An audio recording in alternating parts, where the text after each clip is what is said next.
Assalamualaikum warahmatullahi wabarakatuh. Perkenalkan, saya Aditya Maulida dari Prodi Manajemen dengan NIM 21101002 ingin mempresentasikan esai Techno-Sociopreneur. Mengapa sih Technopreneurship perlu dipelajari dan dikembangkan sejak dini, khususnya bagi mahasiswa? Technopreneurship berasal dari dua kata, yaitu teknologi dan entrepreneurship. Teknologi adalah satu atau lebih dari satu alat yang dapat mempermudah pekerjaan manusia, sedangkan entrepreneurship adalah semangat atau rasa juang mindset yang dimiliki seorang entrepreneur. Lalu, apa pula entrepreneur itu? Entrepreneur adalah seseorang yang cenderung menggunakan otak kanannya dalam memulai sesuatu, terlebih dalam bisnis. Entrepreneur memiliki sifat pengambilan resiko, kreatif, inovatif, dan selalu up to date dengan perkembangan masa kini. Jadi, dapat disimpulkan bahwa Techno-Sociopreneurship adalah ilmu yang mempelajari bagaimana cara memiliki mindset seseorang entrepreneur yang up to date dan mampu mengembangkan jiwa entrepreneurnya melalui teknologi. Lantas, apa pentingnya Techno-Sociopreneurship di dunia perkuliahan?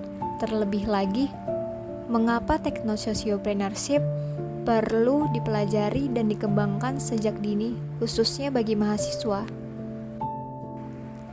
Di era globalisasi seperti sekarang, persaingan antar negara maju semakin ketat. Semua bersaing dalam bidang teknologi, pangan, dan industri. Tidak hanya di negara maju, negara berkembang pun terus berlomba-lomba untuk menjadi negara maju. Indonesia, negara kita tercinta, masih tergolong negara berkembang. Lantas, apa parameter yang menggolongkan sebuah negara maju atau berkembang? Salah satu parameternya adalah angka entrepreneur yang dimiliki oleh negara tersebut.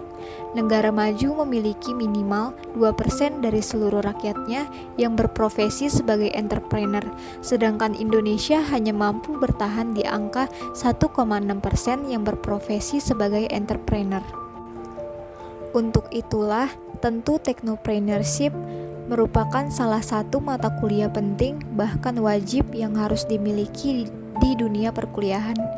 Dengan adanya mata kuliah Technopreneurship di suatu perkuliahan, mahasiswa diajarkan cara-cara memiliki mindset sebagai seorang entrepreneur yang apabila nantinya bisa diaplikasikan dengan baik, akan menambah angka jumlah entrepreneur di Indonesia yang akan mendorong Indonesia sebagai negara maju.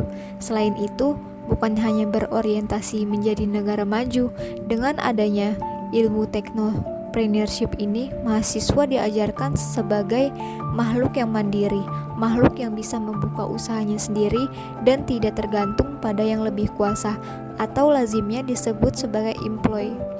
Selain itu, bukan hanya diajarkan tentang bagaimana memiliki mindset sebagai seorang entrepreneur.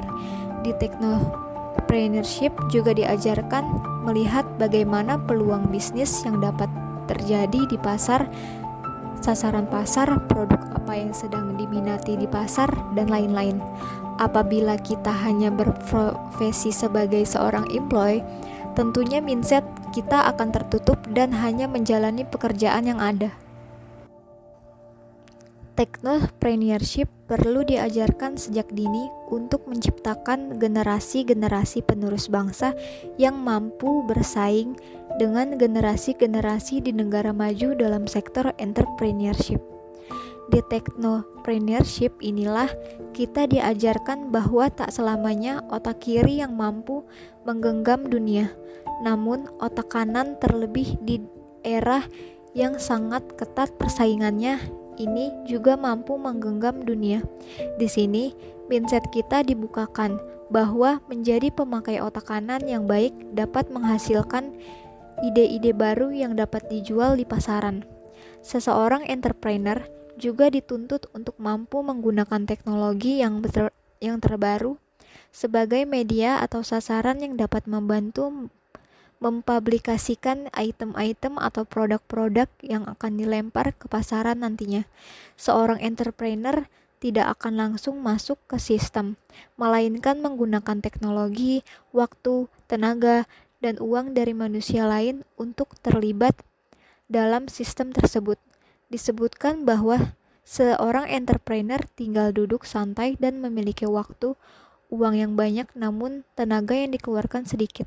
Dengan memiliki jiwa entrepreneur, mahasiswa dianggap mampu menjadi lebih kreatif, inovatif, dan tentunya tidak ketinggalan zaman dengan dapat menggunakan teknologi sebagai salah satu media untuk mempermudah usaha mereka masing-masing. Di era ini, bukan hanya otak kiri yang diperlukan, tetapi juga otak kanan yang mampu menunjang berpikir secara kreatif, sehingga kita dapat lebih kreatif menciptakan lapangan-lapangan pekerjaan baru yang dapat memajukan perekonomian Indonesia. Karena itu, mari kita kembangkan teknososiopreneur kita. Sekian, terima kasih presentasi dari saya. Apabila ada kekurangan, mohon dimaafkan. Wabillahi taufiq wal hidayah. Wassalamualaikum warahmatullahi wabarakatuh.